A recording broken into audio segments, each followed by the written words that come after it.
The wind screamed like a wild beast. Snow fell heavy and fast on the dead world, covering everything in white silence. The sky was gray, the ground was endless ice. There was no sign of life, only frozen rocks and broken metal from a ship that had crashed weeks ago. Inside the ruins of that ship, a young alien girl sat curled up in a dark corner. Her name was Ilari. She was small, barely 12 years old in human terms. Her skin was pale blue, lips cracked, and her eyes dim with sadness. Her body shook from cold. Wrapped in her arms was a small creature furry, soft and also shivering. Its name was Miku, her pet and only friend left. The two had not eaten in 3 days. Water came from melted snow, but even that was running low. Their emergency heater had died last night. Now the cold was winning. Ilari held Miku closer. "It's okay," she whispered, though her voice was weak. "We'll sleep soon, maybe. We'll see the stars again in our dreams." Her breath came out in white clouds. She knew what was coming. She had read about it in the books back home. What happens when the body freezes? First you feel tired, then sleepy, then warm. Very warm. And then nothing. She could feel that warmth now. It scared her, but she was too tired to care. Her eyelids grew heavy, her head dropped. Miku whimpered and licked her cheek. Just then, a flash of light lit the broken wall of the ship. Ilari's eyes snapped open. She blinked. A soft orange glow moved in the storm. Outside, it wasn't fire, it wasn't natural. It moved slowly, like someone walking. It was getting closer, step by step. Ilari pulled Miku close. "No," she whispered. "Not now. Please go away. Let me sleep." But the light didn't go away. A figure stepped through the torn metal door tall, wrapped in thick armor and snow-covered clothing. Helmet hid the face, and from the chest blinked a glowing human symbol. UEF, United Earth Force. A human, Ilari gasped. She had been told stories about humans, dangerous, cold-hearted, always looking for something to control or destroy. But this one didn't speak. He just looked at her then, at the shaking creature in her arms, and quickly dropped his pack. He knelt in front of her. His voice came through the helmet speaker. Deep, calm, don't move. "I'm not here to hurt you." Ilari's lips trembled. She couldn't answer. The human pulled out a thermal cloak from his bag and gently wrapped it around her and Miku. The warmth hit her skin like fire. She hissed, startled but then melted into the cloak. "Stay awake," the human said. "You're going to be all right." Ilari looked at him through blurry eyes. "Why, are you helping me?" she asked. He paused, then simply said, "Because you're still breathing." The human scooped her up in his arms, as easy as lifting a feather. Miku stayed tucked close, cradled in the same blanket. "I found you just in time," he muttered, walking back into the storm. His boots crunched on the snow. The wind hit harder, but he walked like a man on a mission. Ilari closed her eyes again, but this time not from sleep. This time she felt safe. In the distance, hidden in a small valley of ice, the human's survival pod waited. Heat inside, food, medicine, hope. But for Ilari, the most surprising thing wasn't the warmth. It was that a human had appeared out of nowhere, and he hadn't left her behind. The pod door hissed shut behind them, sealing out the angry storm. Inside, warmth flowed like a river. Soft lights flickered on, machines buzzed to life.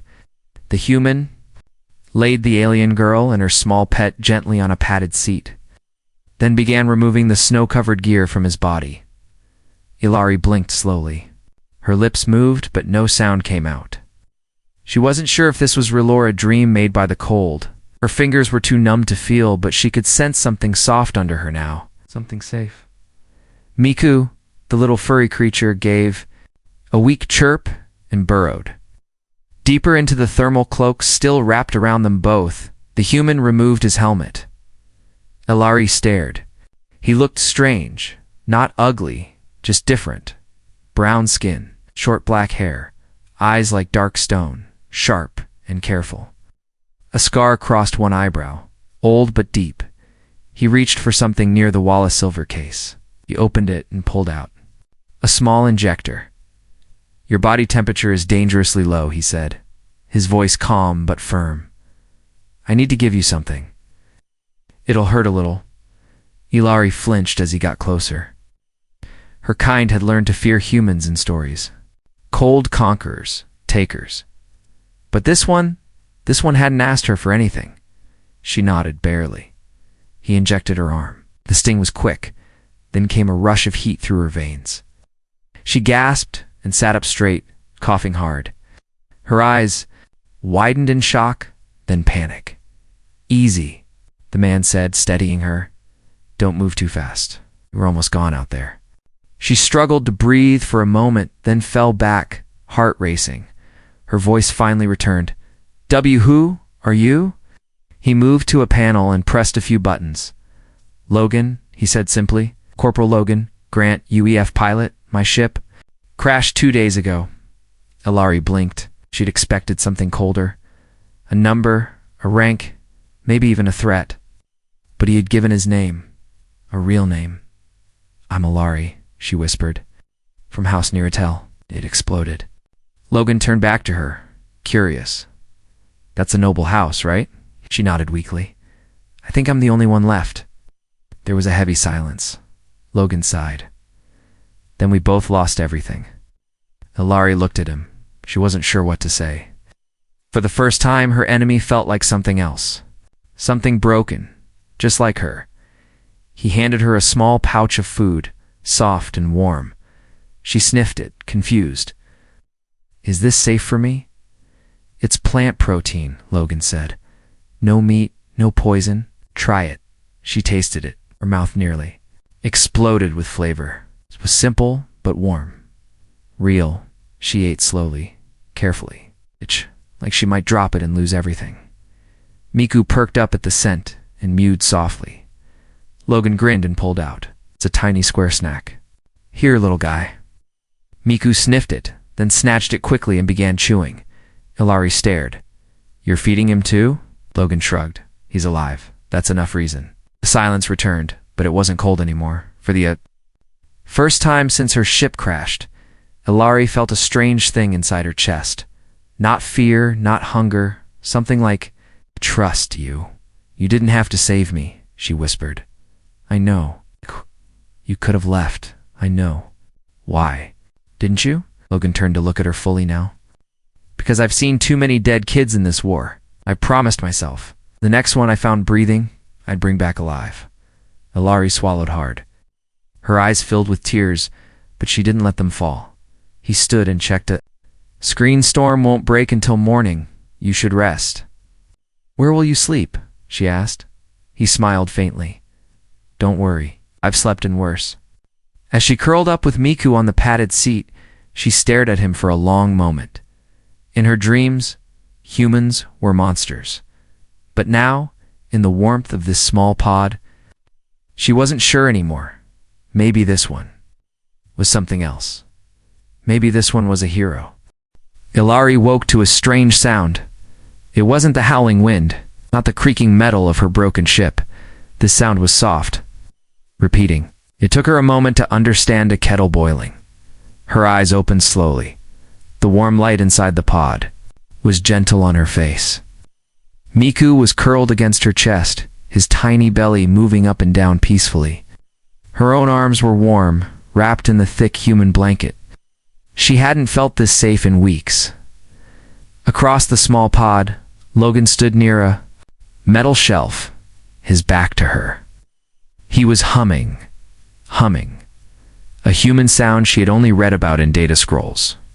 Music made from the mouth. She watched quietly. The pod smelled different now. Something rich.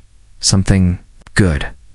Her stomach growled. Logan turned, holding 2 small bowls in his gloved hands. "You're awake," he said with a light smile. "I was hoping the smell would wake you up." Ilari sat up slowly. "What is that?" "Soup," he said, handing her 1 bowl. "From Earth vegetables, not real ones. Sadly, just powder packs. But still tastes all right." Where she held the bowl with shaky hands. It was warm. The smell made her eyes water. She dipped the spoon in, then stopped. "Are you sure it's safe?" Logan nodded. "I scanned your biology last night while you slept. You're close enough to handle human food. No allergies showed. Up, your pet, though he's a bit trickier." He dropped a few tiny green cubes on the floor beside Miku, who sniffed them, then gobbled them down with joy. Ilari took her first sip. Her eyes widened. The taste was simple, but beautiful. Salty, a little sweet, warm all the way to her bones. "I haven't eaten hot food since. Before the crash," she whispered. Logan sat across from her. Neither have I." They sat in silence for a while, eating, the sound of spoons tapping bowls, the quiet humming of machines. The storm outside still roared, but it felt far away now, like another world. "You live here?" she asked finally. He laughed softly. "No, my real post was on a transport cruiser. We were hit by pirates. I escaped in this pod, and you've been alone all this time." "Not anymore," Logan replied, looking at her. Ilari lowered her eyes. Her fingers gripped the bowl tighter. There was something strange happening. Something she didn't expect. The more she sat near him, the less afraid she felt, and the more she started to feel safe. But that wasn't normal. Humans weren't supposed to feel safe. "I don't understand you," she said. "What part?" "You could have used me, sold me, even left me. But instead, you gave me soup." Logan leaned back in his chair. "You want the honest answer?" She nodded. "I've lost people, the good ones. People who trusted me. I couldn't save them. When I saw you in that wreckage with your little creature, I saw the same look I had back then, like everything was already gone." He looked down at his half-empty bowl, "I guess. I just didn't want to fail again." Ilari stared at him, "Not as a soldier, not as an enemy, as a person. Do all humans think like you?" He gave a half-smile. "Most don't. Some do. We're all different, same as your kind, I imagine." She took another bite, slower this time, then asked, "Will you stay with me until we find help?" Logan nodded. "I'll stay as long as it takes." Miku gave a happy squeak. The little moment felt big. Two enemies, two strangers. But here they were, sharing warmth and food inside a tiny pod in the middle of a frozen world, and for the first time since the war began. Ilari didn't feel alone, but outside the pod, under layers of snow and ice, something moved. A sensor, buried beneath the crash site, blinked red, and far above the frozen planet. A silent ship received a signal. Subject Ilari. Near hotel located. Initiate extraction protocol. Asterisk, the night came with silence. Too much silence. Ilari was curled up beside Miku, wrapped in the warmth of Logan's cloak, but she wasn't sleeping. Her eyes were wide open, staring at the ceiling of the pod. Something felt wrong. Too still, too quiet. Even the wind had stopped howling outside. She gently sat up and looked around. Logan was still awake, stood at the window, his rifle strapped to his chest, eyes watching the snowy landscape outside. "Why are you still standing?" she asked, her voice soft. He didn't look at her, because the quiet's not natural. Storms don't stop this fast. Not out here. Ilari's breath caught in her throat. She knew what he meant. I think it's here," she said, her voice shaking. "The thing that killed my crew?" Logan turned sharply. "Saw it?" She nodded slowly. Not clearly. Only shadows, sounds. One by one our people went missing, then our comms died. The heater stopped working. And it was always after. A calm like this, a loud, metallic creak came from outside, then another. Something was walking near the pod. Heavy, slow, deliberate. Logan flicked off the internal lights. The pod fell into darkness, except for a small red glow from the emergency panel. He grabbed his rifle, crouched low, and motioned to Ilari. "Stay here. No sound, no movement. But you, I'll check the rear sensor. If it gets too close, I'll lead it away."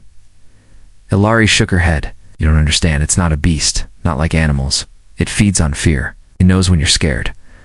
Logan froze for half a second. Great, psychic snow monster. Exactly what I needed today. Cracked the door slightly, just enough to slip out. A blast of cold wind rushed in before it hissed shut again. Ilari's heart pounded in her chest. Miku trembled in her arms. She could feel the fear creeping and clawing at the edges of her thoughts. No, not now, not again. She closed her eyes, whispering to herself, "He's not like the others. He's strong. He'll come back." Outside, Logan stepped into the still night, snow crunching under his boots. The air was sharp and dry. Stars blinked above, and the white landscape stretched endless in all directions. Then he saw it. Something large was moving just past the hill, tall as a hover truck, with long limbs that dragged across the ground. Its body shimmered strangely, like it wasn't fully there, like it was part shadow, part ice. He raised his rifle, but his hands trembled. Fear, the creature stopped, then turned to face him. Logan's breath hitched. For a second, he saw her, his sister. Her face frozen in fear, her hand reaching out for help he couldn't give. That day back on Titan Base, the explosion, the screaming, the failure. He blinked, tanned. She was gone. The creature was feeding. On his guilt? No. Logan growled through his teeth. Not this time. He fired. The bullets passed through the creature like smoke, but it recoiled. It hissed like ice cracking across glass. And then it lunged at him. Logan ran, not away but toward the pod. Inside, Ilari felt the panic building. Her thoughts weren't her own. Her worst memories began flashing in her mind, her mother's final scream, her father's frozen hand, the cold cell where she cried alone. She bit her arm hard, forcing herself to stay conscious, then dash thud. Door burst open. Logan stumbled in, panting hard, snow flying off him. "Move," he shouted. He hit a red switch on the wall. A thick metal panel slammed shut behind him. Just as the shadow creature smashed into it from outside, the pod rocked violently. Sparks flew from the ceiling. The lights flickered, but the door held. Logan dropped to his knees, coughing, shaking. Ilari ran to him. "Are you hurt?" "No, not really." He looked up, eyes wide. "But that thing. It's not just feeding on fear, it becomes it. It showed me my worst memory." Ilari helped him sit up. "That's why it's so strong. Everyone sees something different. But it's only as strong as your fear." He grabbed her hand tightly. "Then we beat it by not being afraid." She looked into his eyes. For the first time, there was no soldier in them, just a man scared, angry, but refusing to give in. She nodded. Together, they stood up, and outside, the monster let out a deep, frustrated howl. For now, couldn't reach them, but it would return. The pod was shaking. Dust fell from the ceiling as the ice creature slammed against the door again. Its angry howl echoed like thunder through the frozen valley. Inside, Ilari stood frozen, out from the cold, but from fear. Her hands clutched Miku tightly. She could feel the air around her growing heavy, pressing down like invisible hands. The lights dimmed again. Logan gritted his teeth. He had seen war, blood, loss, but nothing like this. This thing outside wasn't just hunting them, it was inside their minds, pulling out every fear, every regret, and using it like a weapon. The worst part? It was working. "I see her again," Logan said, shaking. "My sister, she's crying. I wasn't fast enough. She died because I was slow." Ilari's voice was soft but firm. "It's not real. To me, it is." "No," she said louder. "Now, it's a lie. That creature is showing you a fake world. You have to fight it." Logan turned to her, his hands trembling. "How? It's inside my head." Ilari stepped forward. Her blue eyes stared deep into his. "Then let me in." Logan blinked. "What?" She reached out, placing her fingers on his temple. "My people have memory bonding, just light connection.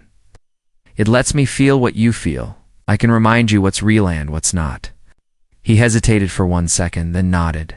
She closed her eyes, and in that moment, 1,000 whispers rushed through her mind. She saw Logan's world. She saw him as a boy, chasing butterflies under twin suns. She saw him as a young soldier, laughing. With his team inside a metal dropship, she saw the blast, the fire, the silence, his sister's final breath, and then she saw her own face, wrapped in his cloak, holding warm soup. Smiling for the first time, that memory was stronger then. The pained Ellery gasped and pulled her hand back. "You don't have to be afraid of what you lost," she said, "because you saved me." Logan's breath slowed. The weight pressing on his chest lifted, just a little. Outside, the creature let out a sharp screech, angry. "It's weakening," Ellery said. "It knows we're fighting back." Logan stood. He took off his helmet and walked to the pod's door panel. "Open it," he said. Ellery panicked. "No. Are you crazy?" But Logan's eyes were clear now, focused. "If fear makes it stronger, then I'll show it something it can't handle, a human who's not afraid anymore." But before Ellery could stop him, he hit the switch. The door opened with a hiss, and the blizzard welcomed him back. Outside, the creature loomed, twice his size now. It changed shape constantly, as if made of broken glass and smoke. Faces swirled inside at his sister, his fallen teammates, even his own reflection. But Logan walked forward, step by step. No armor, no weapon, just a single flare in his hand, burning bright red. "I'm not scared of you," he said, loud and clear. "You're just a trick," the creature hissed. The snow around it turned black. It lunged, but the moment it touched him, the flare flared brighter. It lit the night sky like a signal fire, and the creature screamed. Its body cracked. Chunks of shadow broke off. Faces inside it melted, shrank, writhing like something dying inside the pod. Ellery shielded her eyes from the light, then silence. When she looked again, Logan stood alone in the snow. The creature was gone. Later, he stepped back into the pod, covered in frost, exhausted, but alive. Ellery ran to him. You really did it." He smiled weakly. "Fear only wins if we let it." "I didn't." She hugged him tightly. Miku squeaked happily and climbed onto his shoulder. "You're the bravest being I've ever met," she whispered. He chuckled. "I'm just a guy with a flare and a death wish." "No," she said, pulling back. "You're a protector." He blinked. The word hit him harder than he expected. Protector. He liked that. Outside, above the snowy mountains, a faint blinking light appeared in the sky. A ship help was on the way, but Ellery didn't care about that right now. For the first time, she believed something she'd never thought possible. That maybe, just maybe, humans could be more than destroyers. They could be heroes. Asterisk. The morning sky was clear. The storm had passed, but the snow still stretched in all directions like a cold, endless ocean. Ellery stood just outside the pod's door, the wind brushing her white hair gently. Miku sat on her shoulder, blinking up at the sky. Behind her, Logan was packing gear, double-checking the signal beacon. Above them, a rescue flare blinked in the clouds like a heartbeat. "They'll find us now," Logan said as he stepped beside her. 3 hours, maybe less. Ellery didn't respond. Her eyes were fixed on the horizon. She didn't look happy. Not afraid, either just unsure. "I thought I'd be more excited," she said quietly. "Going home, seeing others again. But now, I don't know where home is." Logan glanced at her. "You'll be safe. They'll treat you well, like your own. Royalty, right?" She nodded. "That's what the data says. Last of House Naratel." He smiled softly. "Sounds fancy. Sounds lonely," she said. For a long time, they just stood in silence. Ellery looked up at him. "Will they separate us when they come?" Logan didn't answer at first. He looked away. "They might. Protocol says alien minors go into official care, especially ones from noble families. And me. I'll be debriefed, scanned, then sent back to Earth if they let me." She clenched her fists. "But we survived together. We fought together. You saved me. Doesn't that matter?" He sighed. "In war, everything is about orders. What matters to the heart doesn't always matter to command. Ilari stepped in front of him. Her voice shook. Then promise me. No matter what happens, don't forget me. Logan knelt to her eye level. He took her small hand in his. I won't forget you, Ilari. You were braver than most soldiers I've ever met. She looked down. You'd say that like we'll never meet again. He opened a small metal case. Inside was a cracked piece of blue crystal, her old family crest, damaged but still glowing faintly. I fixed it, he said. Mostly, if you hold it near any human comm system, it will ping mine. You kept it. I never threw away something that saved my life. She smiled softly and closed the lid. Then, she pulled a chain from around her neck silver with a tiny carved charm. It's from my mother, she said. Old Neurotel tradition. You give this to the person who changed your fate. She placed it gently around Logan's neck. I want you to have it, she whispered. He stared at her speechless. I'll find you again, she said, even if it takes 100 stars. A deep hum echoed from the sky above. Both of them. TURNEDA's shadow passed over the SNOA. Large rescue cruiser descending from orbit. It was time. The med team arrived first, shouting, scanning, carrying stretchers. Ilari was wrapped in a fresh thermal blanket and guided gently to the ship. Miku hissed at anyone who got too close, so they gave him space. Logan stood to the side, watched by armed security. He didn't resist. He just gave Ilari one final wave. As the ramp began to close, Ilari broke free of the officers. She ran to Logan and hugged him tight. I'll never call you a human again, she said. From now on, you're Logan of Neurotel. He smiled, heart heavy, and you are the best mission I ever had.